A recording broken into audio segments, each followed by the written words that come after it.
Y'all ready? Yep. All right. Appreciate y'all being here. Day one, a lot of new faces. A lot of new faces. There's a reason why during our off-season program in the weight room and our team runs, the guys had their names on their shirt, not a Tulane logo, so we knew who they were. So there's a lot of change. It's exciting. It's fun. It's a little scary. A little bit, of uncertainty. But fun to watch the guys fly around. The off-season program gets you get to the point of it when you get to about week 7 or 8. We're like, all right, when do we actually get to go practice football?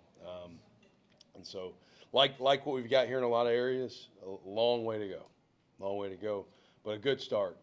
I'd say defensively, personnel-wise, we're probably in a better spot than we were a year ago this time. A year ago this time, I think we added 5 guys that started game 1 that showed up in June, right?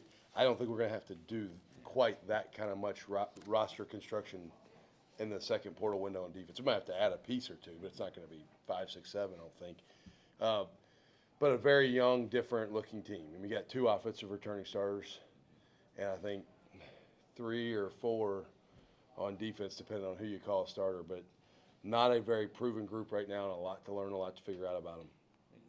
30-something new guys? How many counting the? Yeah, I think it's 34, or 3 or 4.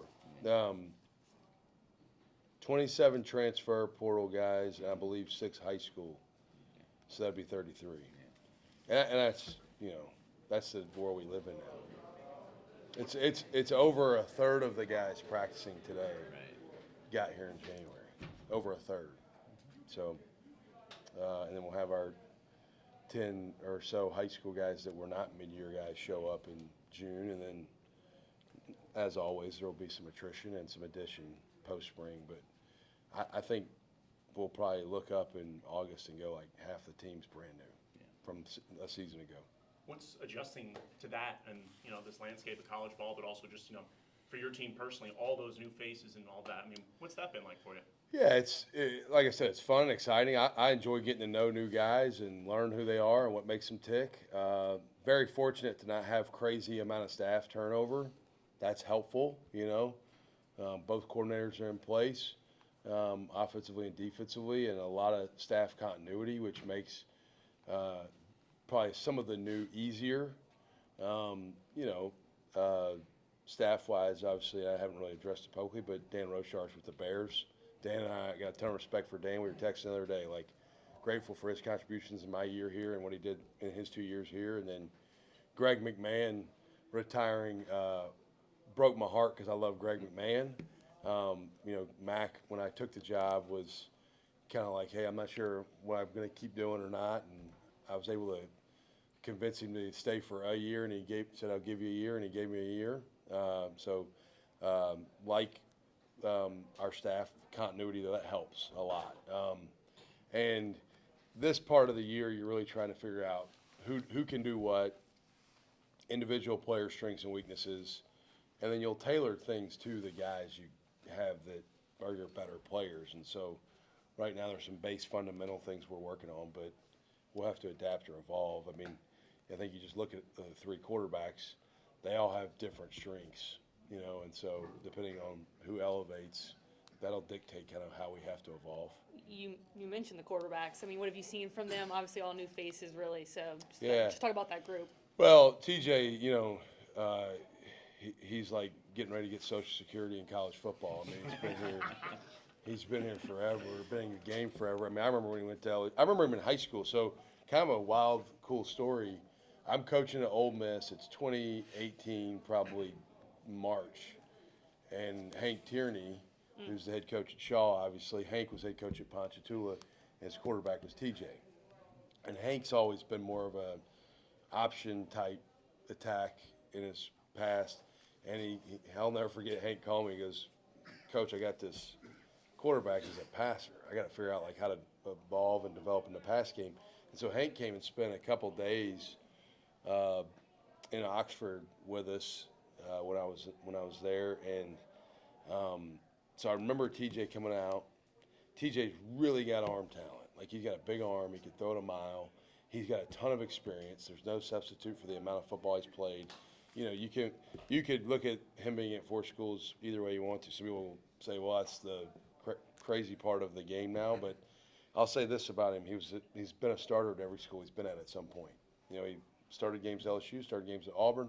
I coached against him in 23 at Texas State, and it was a battle. And they went down the first drive of the game and scored in like 5 plays on us. And he played really good in that game against us. And he went to Western Kentucky, won the job there before getting hurt. So he's been a starter at a lot of different places. Donovan, less time on task, in-game experience, really big arm. When things are clean, man, he spits it out and looks really good. And then Caden's kind of like, he's sort of that just instinctive, has a knack for how to operate, you know, your typical, like, sort of undersized, maybe chip on your shoulder, blue collar, just play backyard football a little bit. He's a fun guy to watch operate. He's really, really smart.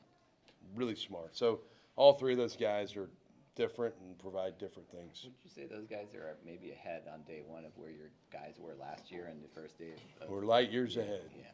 We're light years. The top to bottom right now, we're way ahead at the position. Now, I don't know. We'll see who's going to elevate and be the best out of the group.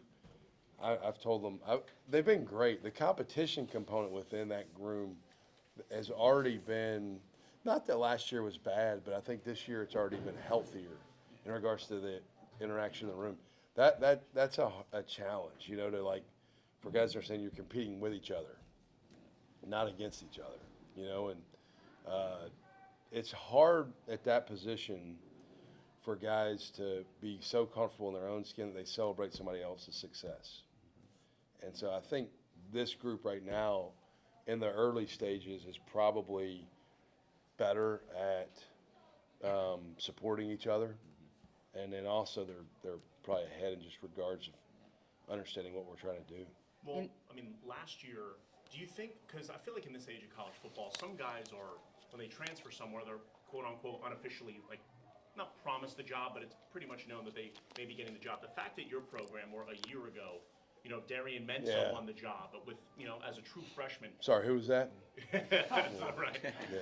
The fact that he wins the job as a true freshman, you know, do you think the fact that these guys know that it's a true open competition, do you think that kind of helps their mentality, like heading into something like this? Yeah, I think our guys know. In recruiting, I'm probably, my wife would tell you my greatest strength's my greatest weakness. I'm brutally honest. And like, I go into recruiting meetings sometimes with players and guys on our staff are like, are you trying to recruit that guy or de-recruit him? And so I prefer speaking truth on the front end of a process so that there's not like frustration or ambiguity during the process to the competition. So with all the guys in that room, in every position, but in the quarterback room, when we recruited guys, obviously the room kind of exploded, if you will. It was like, think you got everything set pretty good, and it just blows up. Well, in the recruiting process of everybody that we talked to, I told them all, we're bringing in at least 2, probably 3. And if that makes you uncomfortable, don't come here. If you don't like competing, don't come here.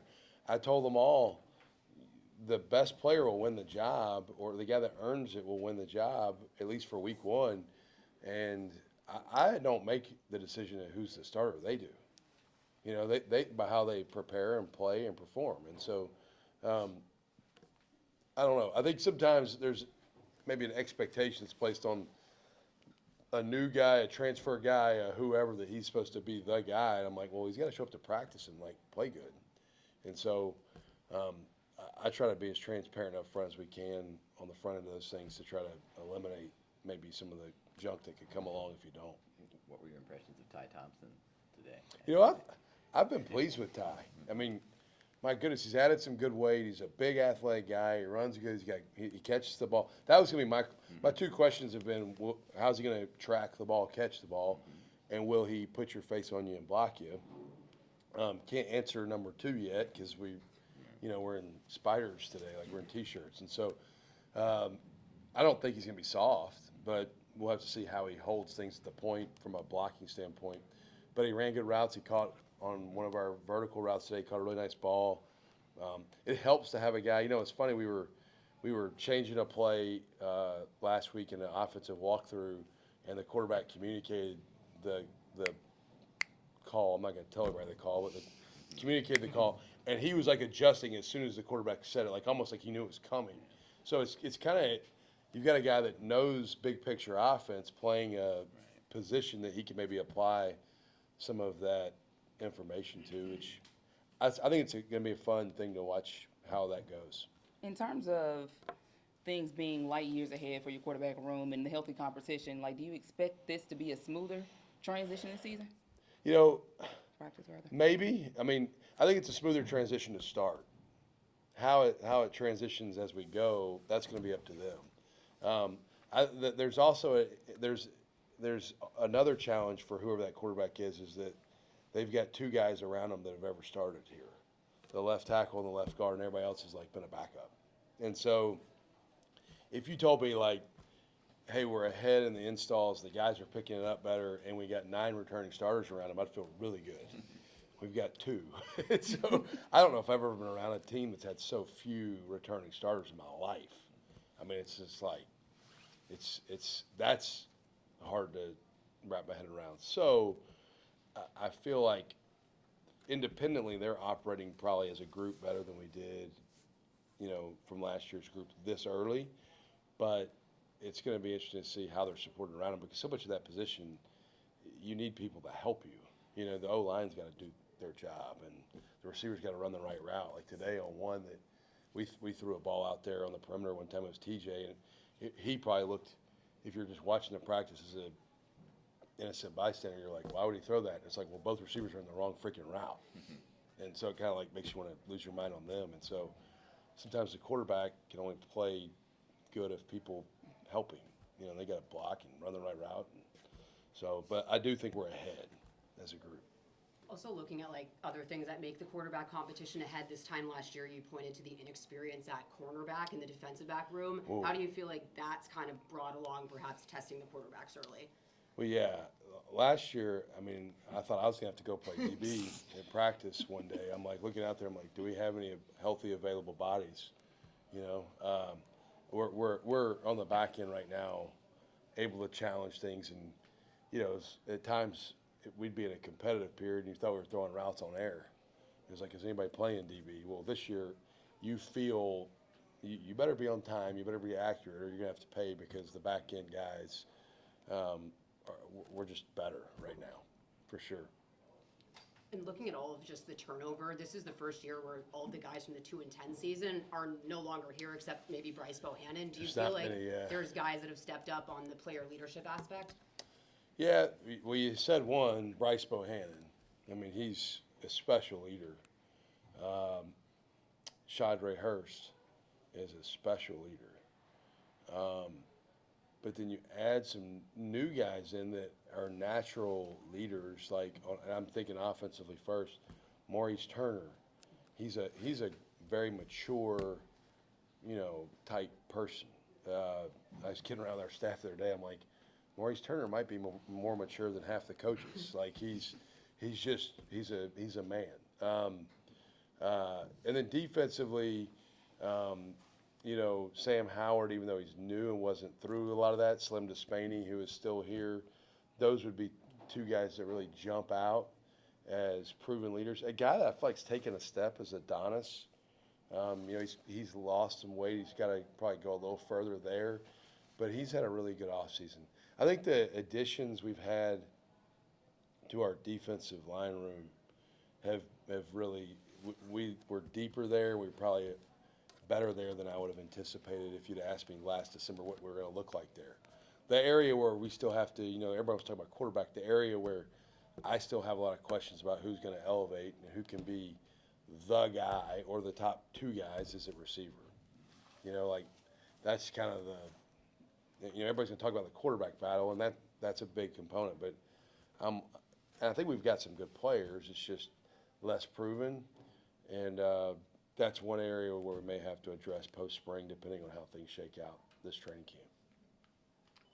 Good? Thank you. Awesome. Thank Coach, y'all appreciate for being it. here. I'm gonna be Yeah. honest. I was really hoping for a Hank Tierney impression in there when you were Hey, telling the story. hey, I can give you one, but that's not for the camera. Hey, Coach,